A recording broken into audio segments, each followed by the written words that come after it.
Thank you so much for allowing me to be here with you today. I couldn't be more excited.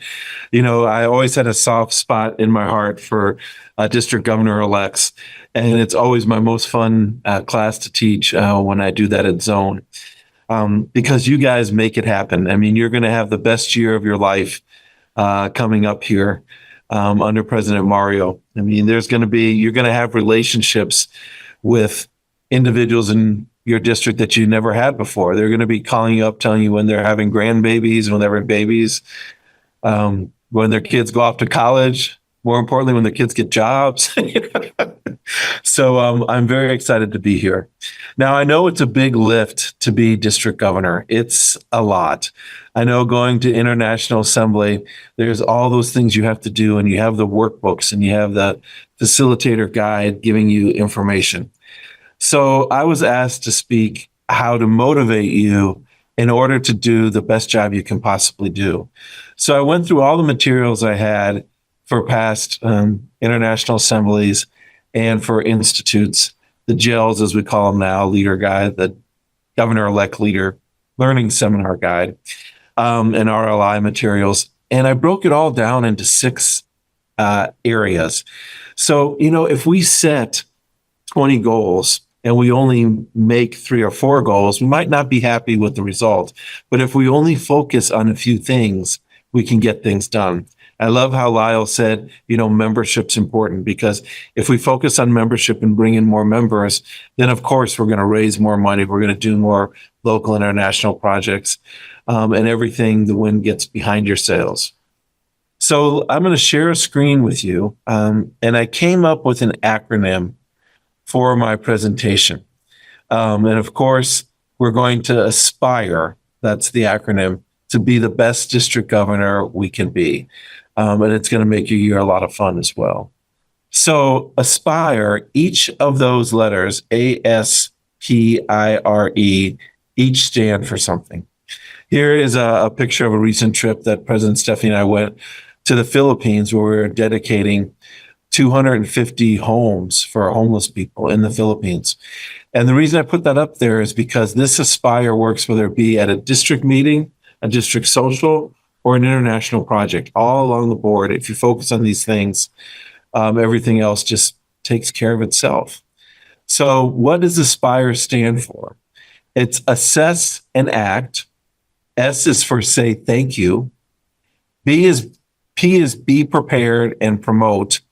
I is inspire, and Lyle told us how important that was. R is recharge and renew, and that's having you recharge and renew, not trying to do everything yourself. And E is engage with your members and do it in equity. If you do those 6 things, and psychologists tell us that 6 is the easiest number of things to remember. So if someone says name 6 brands of potato chips, you could do 6. It's usually easy to remember. So assess. It's interesting because Rotary is like any other business. If we give our members what they want, they'll be happy. They'll bring in more people. They'll talk to their friends and family and their neighbors, and the people they work out with and worship with, and their neighbors. But if we don't keep them happy, they're going to walk away like any other business. So how do we know what makes them happy? We just have to do an assessment. And there's all kinds of tools. There's just 6 different assessment tools that you can use in Rotary, that Rotary has, but it doesn't have to be that complicated. You could ask simply to your district members, do you like where we have our district meetings? Do you like our district projects? What do you think about our district conference? When you're going to club meetings, you could ask them, and you can get your club presidents to ask them, do they like where they meet, when they meet, how they meet, their socials, their service projects? And just asking your members in your district and asking the presidents, asking their club members, people are going to feel like they're being listened to. And if they are being listened to, they're going to feel a part of it. And if you actually make one of the changes they suggest, then you're going to have that buy-in from them. What wraps around our district and what wraps around membership in the club is something called club culture. So we want to make sure that the club culture, which is basically how you do things in the club, is the way it needs to be. Because if you have a good club culture in your club and in your district, everything's going to work right. You're going to raise the money you need for foundation. You're going to have members joining. You're going to be doing service projects and raising money for polio.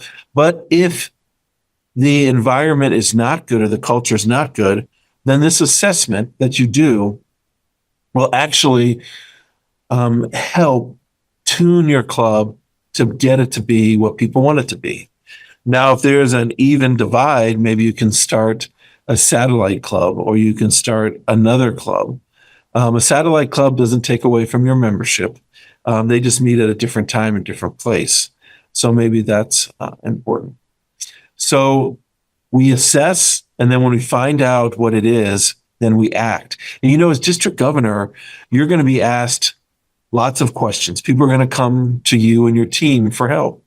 I once had a club come to me and say, it was a small club. The average club size nowadays is 31. Back in 1996, it used to be 60. But this club had about 20. It was a university club. It wasn't a Rotary club. It was a full Rotarian club. But it took place at a university. So the president called me up and said, Tom, we got an issue here. And I'm telling you this story because I think this could help you, your district governor. And I said, well, what's the problem? And he said, well, half our club wants to do away with the four-way test. Not just the Pledge of Allegiance, the four-way test. And I said, that's interesting. And I said, have you conducted a survey? And he said, no, I haven't. He conducted a survey, and it turns out that only 2 out of the people who responded, and almost all 20 responded, only 2 wanted to do away with the four-way test. The other ones wanted to keep it. It's just they were the most vocal to. So sometimes when you get stuck in a situation, if you actually do a survey, it can actually help you. Because you can rely on that as telling the district, or as a club president, they can tell their club, the majority of people felt this way. So we listened to you, but we're going to go with the majority. So that's one thing you should do, assess. Very important. Now, some people say, when should we do an assessment? Most districts don't do assessments and most clubs don't do assessments. But when I travel around the world and ask people, when do you do an assessment? Only about 5% do it. And they usually say they do an assessment when people leave. So President Stephanie and I started our own little research project in outside organizations when they do assessments. And it turns out then, we have nice people in Rotary. They are very kind people. And when people leave, they may not tell you the honest reason why they leave, or why they're leaving. But even if they do, you don't have time to change the behavior or the action to keep them. So it's much better to do an entrance survey or do it along the way. And when you do a survey, don't think that a lot of people in your district are going to be angry. Only about 5% say they're dissatisfied or very dissatisfied. But when you drill down as to why they're dissatisfied, in a club situation, it's usually just because they're not happy with the time of day. Or they're not happy where you meet, or they're not happy paying that fixed cost meal. So what you can do is you can start a satellite club and keep the current members happy, and the people that aren't happy, they can meet at their own time. They still come back for socials and major things like that. So that's assessment is one of the things you can do to make your districts feel like they're being listened to. Now, this might seem simple to say thank you, but it is so important. When you're district governor, if you do simple things, if you have one of the things you're supposed to do as district governor is have some kind of newsletter or a video chat or something like that. You need to communicate with your district. If you just have a list of, these are the people that helped out on the district conference team. These are the people who helped out with our last district service projects. It takes those people who are new and makes them feel wanted. It converts volunteers into long-term Rotarians. The problem we have in Rotary, and I'm sure you've seen this in your district, we have a lot of people join every year, internationally about 150,000, but we have about 160,000 that leave. We lose 10% of people who join within their first year. And then we lose just over 50% within the first 3 years. And why is that? Because they haven't felt like they're a part of everything. They don't feel like they belong. So if we can make them feel like they belong, they'll stay. And it could be as simple as at your district conference, putting up a foam core board listing all the people who helped.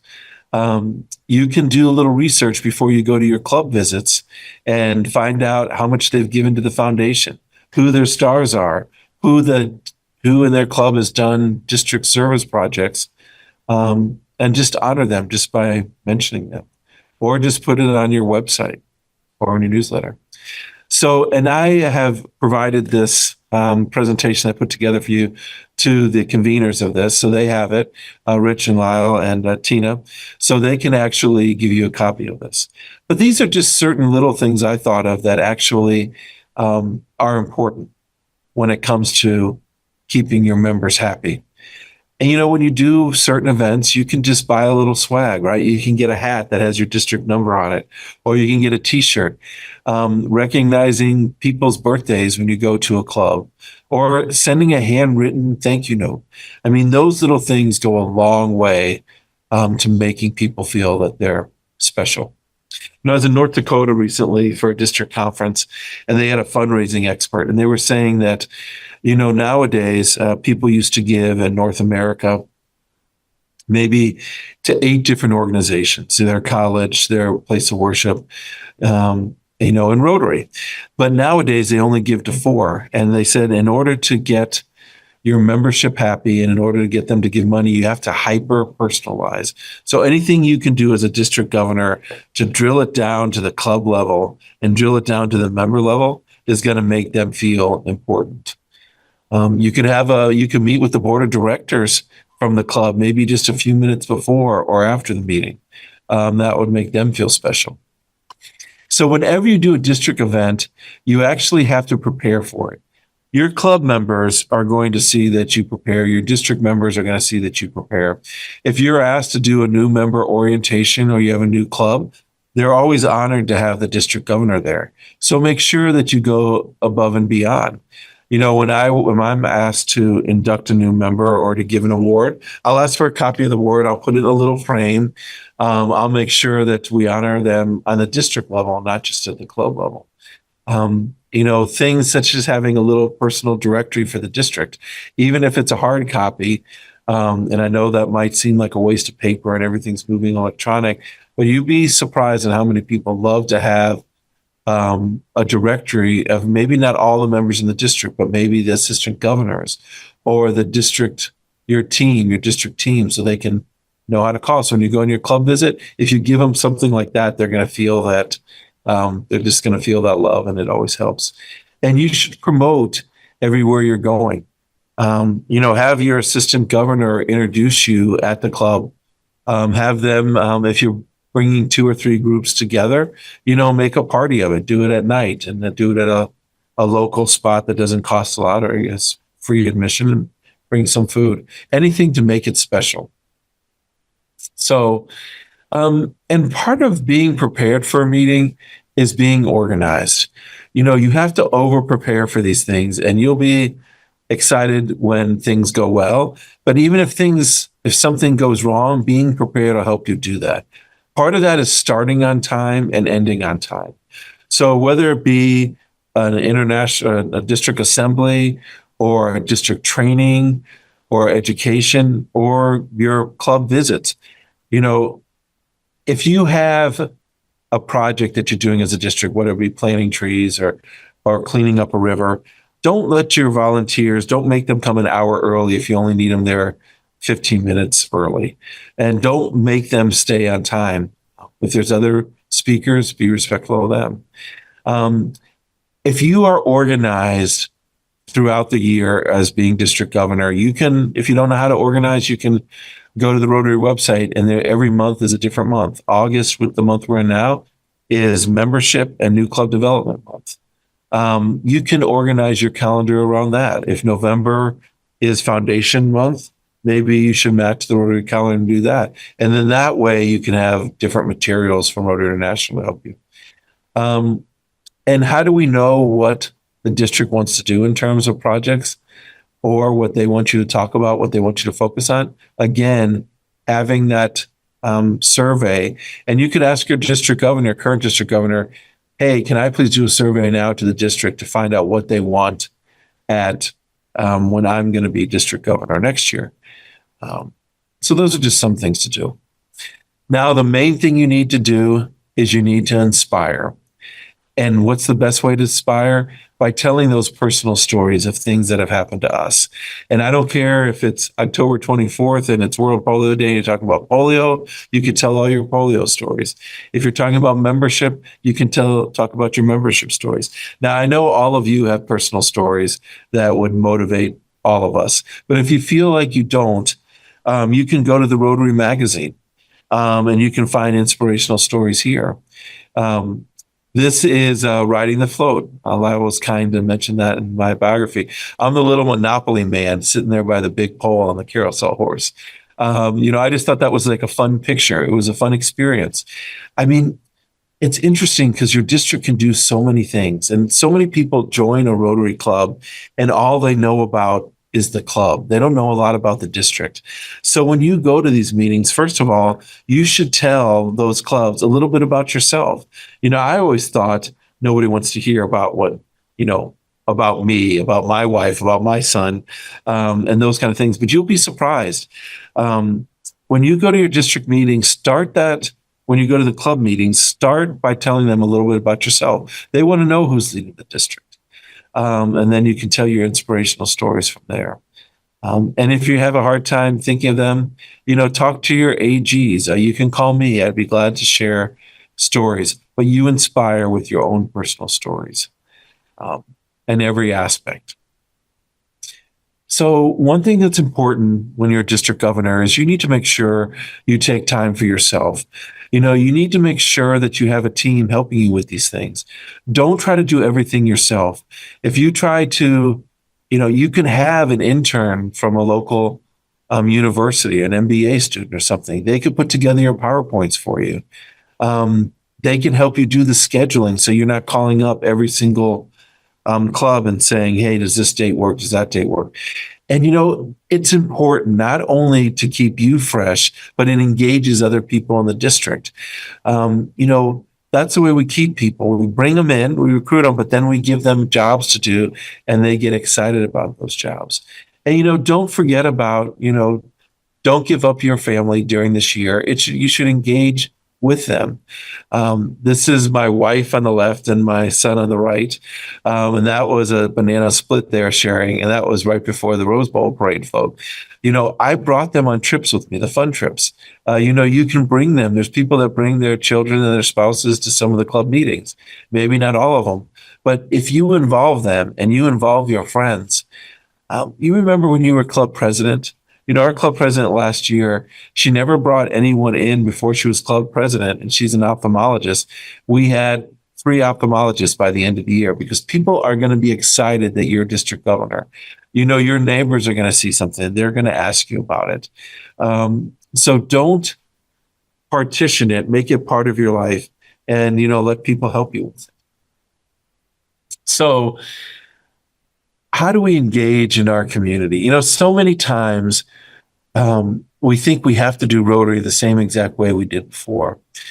We had in this situation where we had lots of Afghan refugees in our community. So I talked to a few clubs, 5 of them, brought them all together, and we started a Rotary Community Corps for the Afghan community. And it's interesting because it wasn't expensive. We met every other week at a local community center in Edina, the city I'm from. And we just talked to these folks. And every other week we'd bring pizza, and every other week the refugees, they would bring an Afghan meal, usually rice, chicken, or something like that. And we'd ask them what they need. And it wasn't expensive at all. The first thing they said is, we need driver's license manuals and Pashtun and Dari. And, those aren't languages that Google translates into, because if they didn't get a driver's license, they couldn't drive, then they couldn't get a job, and they wouldn't have money. They'd love to have money, so not only to live, but to send money home. So it was as simple as I asked a friend of mine who I brought into my club. He worked for a hedge fund. He had software. We translated it, but we always worked together. We had the Rotarians working. And the Rotarians are part of the community corps, but also the refugees are part of the community corps. And we really thought when we started this process that we would get a lot of refugees joining Rotary. And we did. We had some that got jobs businesses found out we were meeting. So Toro and manufacturers and hotels and all these places, the county government, the city government, they all came, and we got a lot of people jobs, and they joined our Rotary clubs. But it was interesting because a lot of our Rotarians in our clubs who were tired of doing the same old service projects, they came and helped us here. I mean, we had a librarian from my club who was getting everyone signed up for library cards. Why do you need that as a refugee? Because it gives you free internet. And it's interesting because when we started holding these meetings, the public opinion of Rotary just grew in our community because we had politicians, we had the mayors come in, we had U.S. congressmen come in. They wanted to be a part of this. So these things that don't cost a lot of money, it's just a little bit of effort that you can have other people do. And of course, DEI is something that you'll be asked about when you're district governor. And there's all kinds of resources that Rotary has, like it does. It's funny because we have all these resources, and it's not really until you go to International Assembly next February that you'll get exposed to some of these. But there are so many resources to help you out. But really, DEI, when it comes to it, is really a feeling of making everyone feel like they belong in your club. And that's what that comes down to. So again, if you have any questions, feel free to reach out to me. It's President Stephanie and I, even though we won't be president during your year, I'll be working for Mario. I'll be helping him. So any questions you have, let me know. But you have all kinds of district leaders. You have PDGs who are looking to help. You have assistant governors. You have all kinds of people to help.